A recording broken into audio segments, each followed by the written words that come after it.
J'ai trouvé ça en HEM parce qu'aujourd'hui je vis pleinement ma vie ici. Je suis John Austin, étudiant en deuxième année Business School à HEM et je suis âgé de 19 ans, je viens du Cameroun. Moi, il faut savoir que je suis sciences maths, donc m'orienter en management, c'était quelque chose de pas très commun. Mais je veux dire que je me suis bien orienté et aujourd'hui je fais ce que j'aime. Pourquoi le Maroc? Parce qu'aujourd'hui le Maroc est une très belle alternative aux études à l'étranger. Parce qu'il faut savoir que quand on parle d'études en France, etc., on parle de 13 000, 20 000 euros. Ici c'est nettement moins pour la qualité de formation qui est aussi excellente.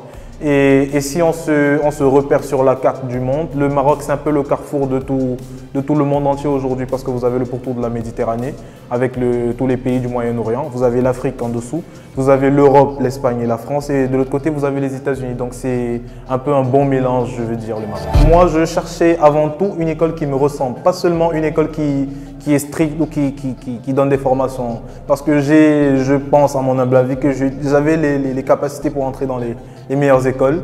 Et j'ai choisi HEM parce que pour moi, ce qui prime avant tout après les études, c'est la vie sur le campus, c'est l'énergie que le campus dégage. Et j'ai trouvé ça en HEM parce qu'aujourd'hui, je vis pleinement ma vie ici.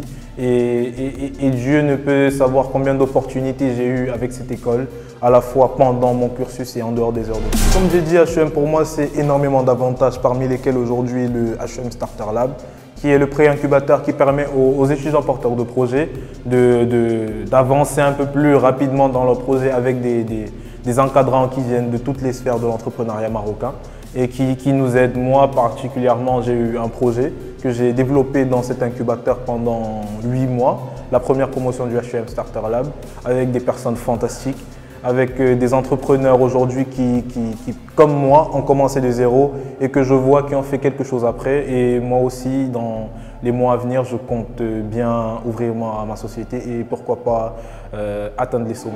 Mon intégration au Maroc a commencé, au Maroc et à HEM bien sûr, a commencé bien avant même que je quitte le Cameroun.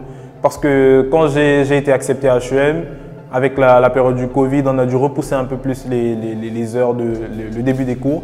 Mais ça ne m'a pas pour autant découragé. J'étais encore sur le pays en septembre jusqu'en décembre.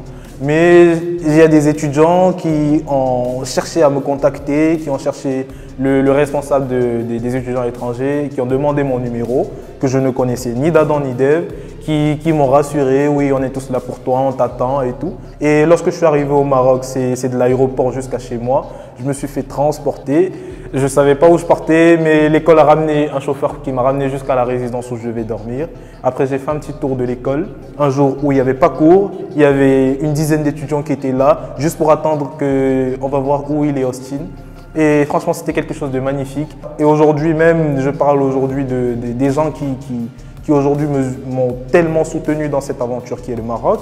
Je pense à Amine Mahil, qui, pour vous dire à quel point ce pays est fantastique, c'est quelqu'un que j'ai connu au début de ma deuxième année, mais tout récemment, j'ai eu des problèmes de santé. Je me sentais très mal. Moi, je ne savais pas ce que j'avais. Et c'est quelqu'un qui s'est occupé de moi pendant 2 semaines. Quand je dis 2 semaines, c'est vraiment 2 semaines. Sa mère m'a même appelé, tu vas bien, etc. Franchement, c'est un pays magnifique et des personnes magnifiques. Et je dirais que je me suis très bien intégré ici. Et aujourd'hui, le Maroc, c'est mon deuxième pays. Les séparations avec la famille, c'était compliqué de leur côté parce que c'est beaucoup d'émotions et beaucoup de larmes aussi. Mais pour moi, c'est cette émotion-là qui m'a fait comprendre que je ne vais pas là-bas en vacances. C'est autre chose que je vais faire et du coup, il faut que je me concentre. Et bien sûr que la séparation a été compliquée de leur côté. Moi, je me porte bien.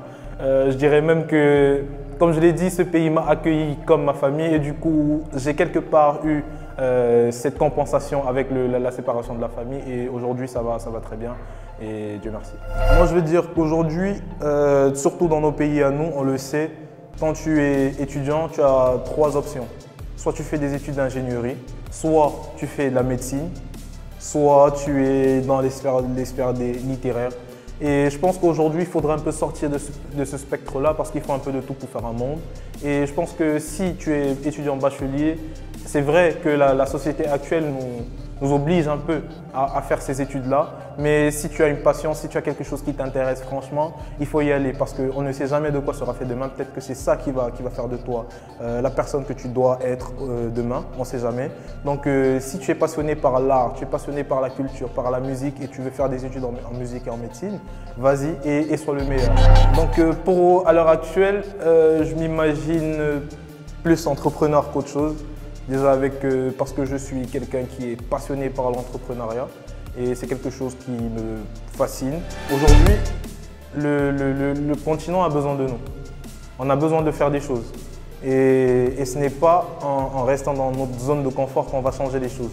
Aujourd'hui, il faudrait que nous sommes un continent qui est le continent le plus jeune de la planète. Et c'est ces jeunes-là qui doivent driver l'évolution.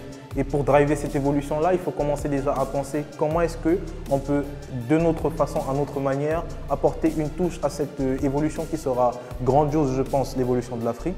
Et chacun d'entre nous doit prendre à cœur quelque chose qui lui plaît et être le meilleur dans ce qu'il fait. C'est en étant le meilleur chacun dans ce que nous faisons qu'on réussira à créer quelque chose de fou.